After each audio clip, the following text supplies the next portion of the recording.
আজকে আমরা দেখব লারাভেলের ভিতরে কিভাবে আমরা আমাদের সিএসএস এবং জেএস গুলোকে অ্যাড করতে পারি। অনেকে ভাবে কিভাবে সিএসএস এবং জেএস আমরা অ্যাড করব।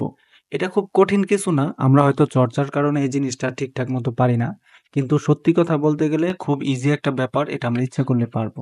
তো কথা না বাড়িয়ে আমরা আমাদের লারাভেল প্রজেক্টের দিকে যাই। সিম্পল ভাবে আমাদের লারাভেল প্রজেক্টটা এখানে আছে। ওকে, তো এই প্রজেক্টটা কোথায় কিভাবে কি রাখছে সেটা হয়তো ইন ডিটেলসে বলবো না। তো আমার বলার ব্যাপারটা হচ্ছে সিএসএস কিভাবে আমরা আমাদের ওয়েবসাইটকে রানিং করতে পারি। আমি একটা বুটস্ট্র্যাপের স্ট্যাটিক ডিজাইন ডাউনলোড দিছি।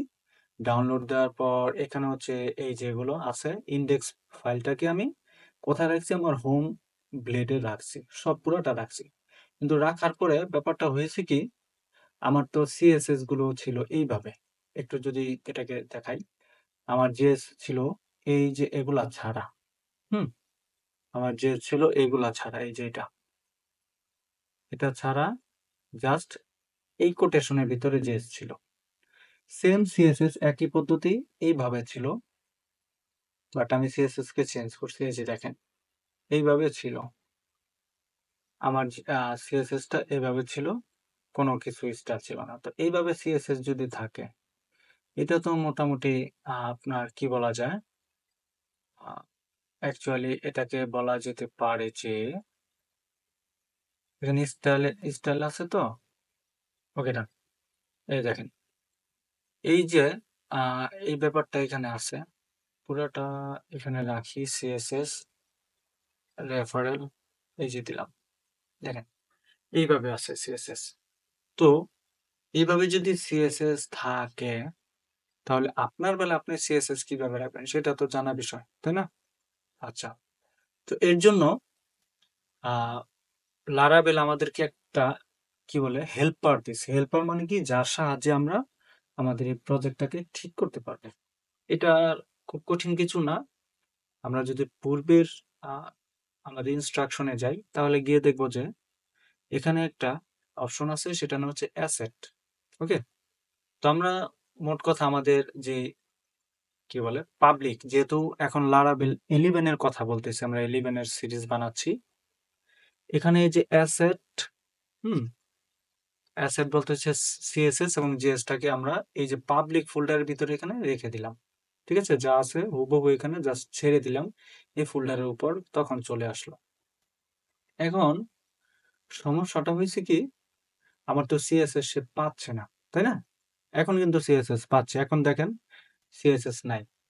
এখন যদি ব্রেক দিই একটা, দেখবেন সিএসএস টা নাই। বাট যদিও এখানে দেখাচ্ছে সিএসএস আছে, এখন যদি সেভ দিই আমি, সেভ দেওয়ার পর যদি রিলোড দিই, তাহলে দেখবো যে সিএসএস নাই, বাট এখানে আলটিমেটলি দেখাচ্ছে আছে। তো এর জন্য আমি পিএইচপি আর্টিসান করবো, পিএইচপি আরটি সান সার, এটা দিয়ে ইন্টার হিট করলাম। দেখেন এখন দেখবেন আমার সিএসএস টা নাই, কাম সারা। সিএসএস তো এখনো পাচ্ছে। আচ্ছা, সমস্যা নেই, সিএসএস পাচ্ছে, বাট আমাদের এই যে জিনিসটা, এটাকে পাওয়াইতে হইলে আমাদেরকে কি লিখতে হবে জানেন? একটা হেল্পার। হেল্পারটা কিভাবে লিখবো আমরা? সহজভাবে যদি আমরা চিন্তা করি, আহ দেখেন হেল্পারটা যদি আমরা লিখি, কেমনে লিখবো? আমরা খুব সহজভাবে আমরা ডাবল কোটেশন নিব। কার ভিতরে ডাবল কোটেশন? যদি আমি চিন্তা করি, এই যে এটার ভিতরে এসে আমি ডাবল কোটেশন, এই যে ডাবল, এই যে এটা দিব। এটা নিশ্চয়ই আমি শিফটে ধরে ইন্টারের সাথে একটা বাটন আছে, এটাতে ক্লিক করব।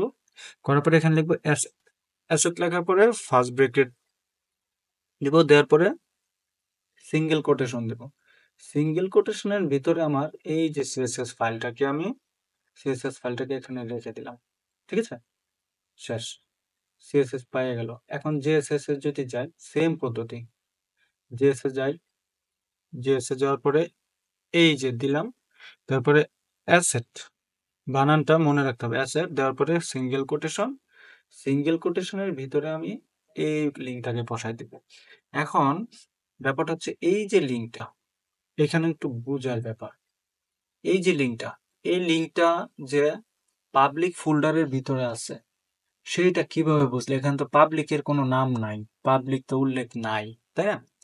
সে এই লারাবেলের বাই ডিফল্ট সে বুঝে নেয় পাবলিক ফোল্ডারটা কোথায় থাকে, এইভাবেই, আর এটা উল্লেখ করতে হয় না। ওকে, আশা করছি আপনারা বুঝতে পেরেছেন। Thank you so much.